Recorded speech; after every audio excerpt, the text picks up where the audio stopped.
The White House press room buzzed with energy as reporters from across the country settled into their seats. It was a crisp Tuesday morning, and anticipation hung thick in the air. The Trump administration had just passed sweeping new legislation around national security and border reform, and everyone expected a fiery press briefing. But none of them expected the storm that was about to erupt. At exactly 9 a.m., the side door opened and Karoline Leavitt, the youngest White House press secretary in American history, strode confidently to the podium. Dressed in a crisp navy blue blazer and pencil skirt, her blonde hair fell neatly around her shoulders. But it wasn't her outfit that drew attention, it was the small gold cross hanging from her neck. Tiny, elegant, gleaming under the bright lights, and to some, infuriating.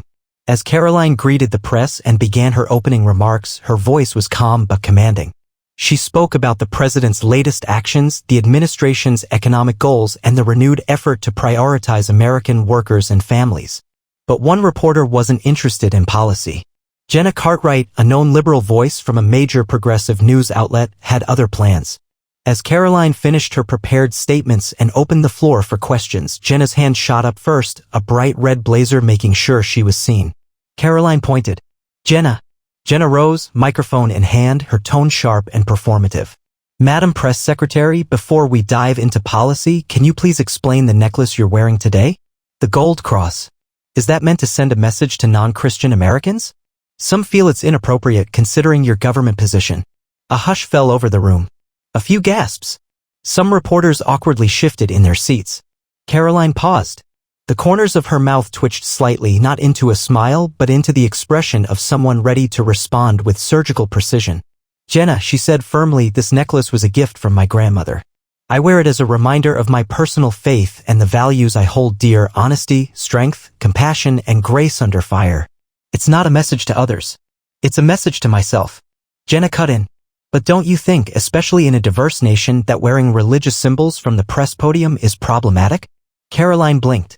Once. Slowly. And then it began. You know, Jenna, she said, leaning forward slightly, for a crowd that constantly preaches tolerance and inclusivity, you seem awfully intolerant of a small necklace. You didn't ask any of the previous press secretaries about their personal symbols. Not when someone wore a rainbow lapel pin. Not when others displayed spiritual beads on their wrists. But you picked this, a cross. Why? Jenna stammered. I am asking for accountability. No, you're not, Karoline cut her off. You're trying to publicly shame someone for a belief you disagree with. That's not journalism. That's activism with a press pass. Cameras clicked furiously. The room buzzed again. Even reporters who didn't align with Karoline politically couldn't help but admire her composure. Karoline continued, this country was founded on freedom. That includes freedom of the press and also freedom of religion. The First Amendment doesn't have a footnote that says, unless someone wears a cross. Maybe you should reread it. The moment was electric. Conservative commentators would later call it a constitutional mic drop. Jenna tried to salvage the moment, but some people find it offensive. Karoline didn't miss a beat. Then those people should look inward and ask why a symbol of someone else's private belief offends them so much. Maybe the real issue isn't my necklace. Maybe the issue is their intolerance disguised as virtue. The room erupted. Half the press corps exploded into rapid-fire typing, others sat stunned. Karoline adjusted the mic slightly and smiled. Now, if we're done debating jewelry, I'd be happy to answer questions about national security and economic growth. Anyone? A different reporter raised his hand. And just like that, Karoline moved on. But the storm Jenna tried to start had backfired, and Karoline stood taller than ever. The press briefing went on for another 20 minutes after that heated exchange, but the buzz didn't die. In fact, as Karoline wrapped up and stepped away from the podium, every camera, every blog, every social media post was already laser-focused, not on the policy discussions but on that gold cross and the firestorm Jenna Cartwright had unleashed. By the time Karoline reached her office, her phone was already lighting up. Karoline, this thing's gone nuclear, her communications director, Sarah Myers, said as she burst into the room with her tablet in hand. You're trending on X, TikTok, and every news site in the country. And I mean every. The hashtags are blowing up, hashtag Crossgate, hashtag Karoline claps back, hashtag Faith Under Fire, and Jenna's getting roasted in the comments. Karoline leaned back in her chair, a tired but amused look on her face. Let me guess. The usual suspects are calling for my resignation? Yep. And the usual patriots are calling you the modern Joan of Arc. Karoline chuckled softly, rubbing her temples. I wore the cross to remind myself to stay calm today. I didn't know that's what would ignite the culture war. Sarah tapped her screen. Here's where it gets interesting. A video of your takedown hit 2 million views in under an hour. Fox News is already spinning it as a defense of faith under fire, and Tucker's probably going to open with it tonight. Karoline raised an eyebrow. And CNN? They're trying to make it about Christian nationalism and dog whistle politics. Karoline sighed, of course they are. But despite the noise, Karoline remained calm. This wasn't her first rodeo, and it certainly wouldn't be the last. As one of the most prominent conservative voices in the Trump administration, she had been under fire from the moment she stepped into the role. What Jenna didn't realize, or perhaps deliberately ignored, was that Karoline had been raised in a small town in New Hampshire by devout parents and grandparents who instilled in her the idea that faith was not something to be worn for attention, but something you carried in your heart. That gold cross wasn't some political prop, it was a part of who she was. Later that evening, she was invited to speak live on Hannity. As the broadcast went live, Sean Hannity wasted no time. Karoline, you dismantled that reporter without even raising your voice. Millions of Americans are saying you stood up for their faith. What was going through your mind when Jenna started attacking your necklace? Karoline looked directly into the camera. Sean, I wasn't just thinking of myself. I was thinking of the millions of Americans who wear crosses, stars of David, hijabs, or symbols of personal faith every day quietly, humbly, and get shamed for it. This wasn't about me. This was about the dangerous idea that faith must be hidden to be accepted. That's not America. The audience in the studio applauded. Hannity nodded. Do you think the left is intentionally targeting Christianity? Karoline didn't hesitate. I think some voices on the left believe tolerance means silence. That in order to make others feel comfortable, you have to erase your own beliefs. But that's not tolerance. That's oppression masquerading as acceptance. Boom. Clips of that interview would later go viral, showing Karoline as not just a press secretary, but as a symbol of principled strength, especially among young conservative women. Overnight, her social media following exploded. Christian groups, military families, and even some moderate Democrats praised her courage. But of course, the backlash kept growing too. By the next morning, protesters had gathered outside the White House gates, holding signs that read, "Separation of church and state. Faith is not equal to governance. Resign, Karoline."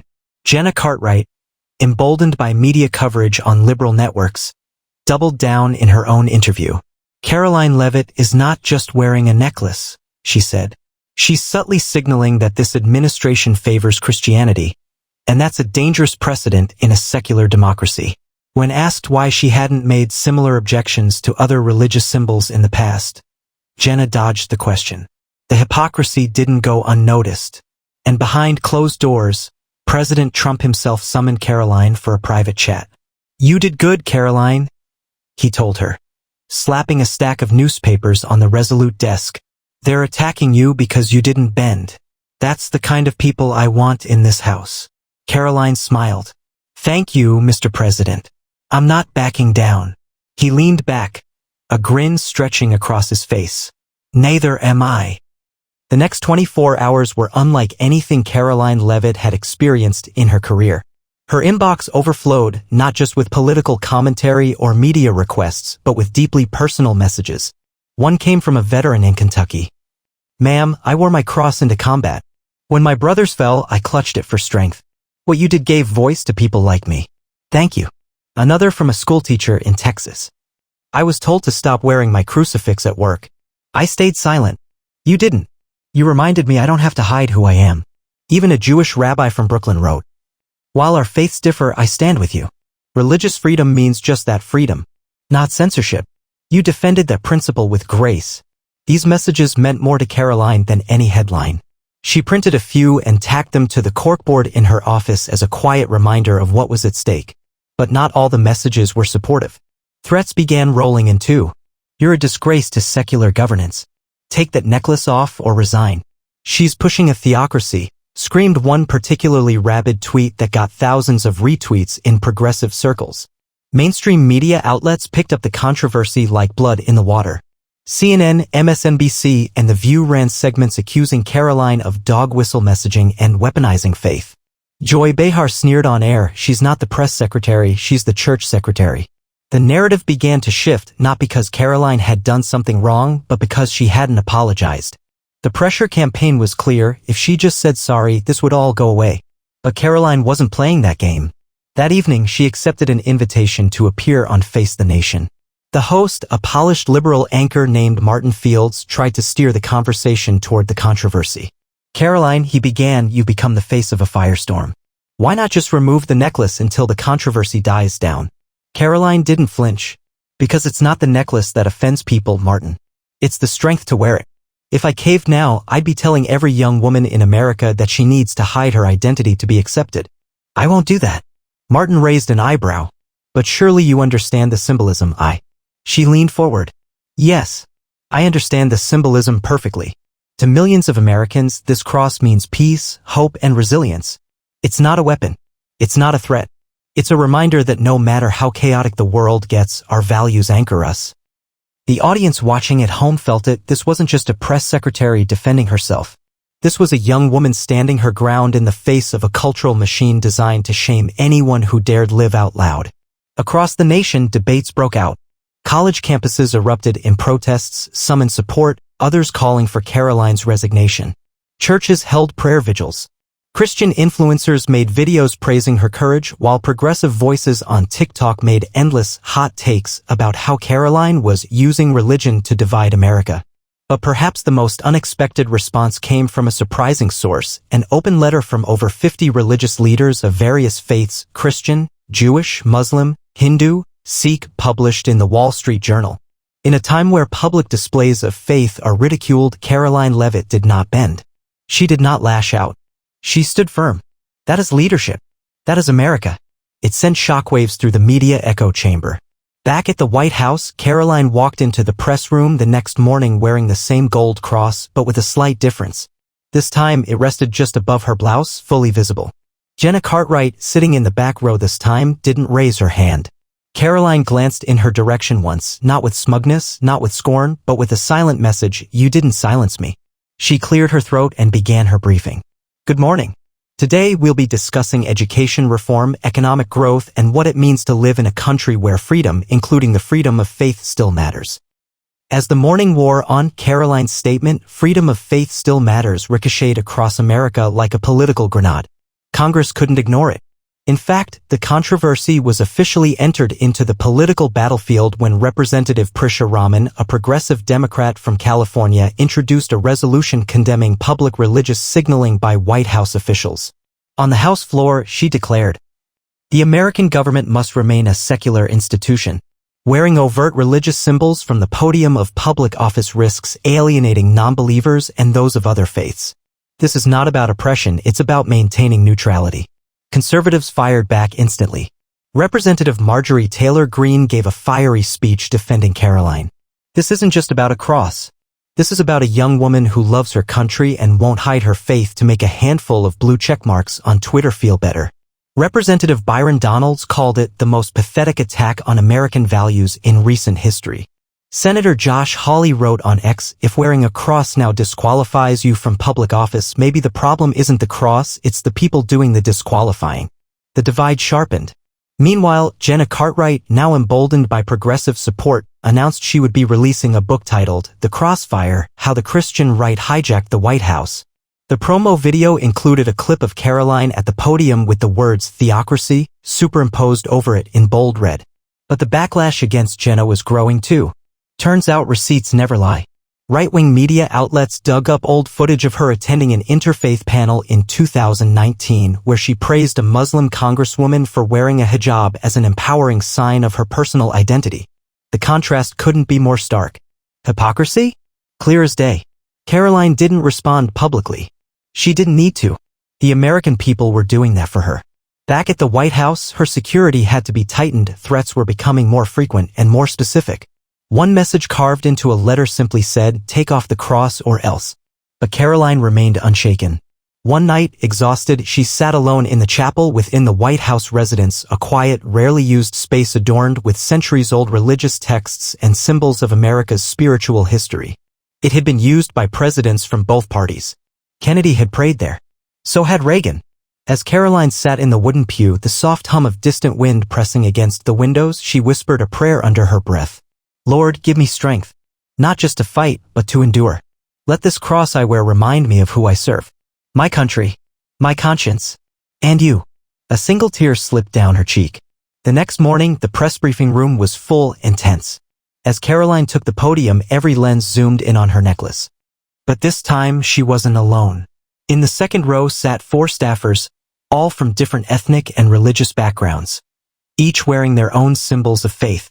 A Jewish staffer with a Star of David, a Muslim woman in a hijab, a Hindu staffer wearing a Rudraksh bead, and beside them, Sarah, her press assistant, wore a tiny pin shaped like a dove, her mother's favorite symbol of peace. Karoline smiled at them briefly, then looked out at the press. This is America, she said, gently tapping the cross. And in America, we don't hide what we believe to make others comfortable. We coexist proudly. The room was silent. No one spoke, not even Jenna, because at that moment, Karoline Leavitt had transformed the controversy into a national moment of unity, or at least a challenge to America's conscience. And far beyond the walls of Washington, in rural towns, urban neighborhoods, and military bases across the country, people saw something they hadn't seen in years.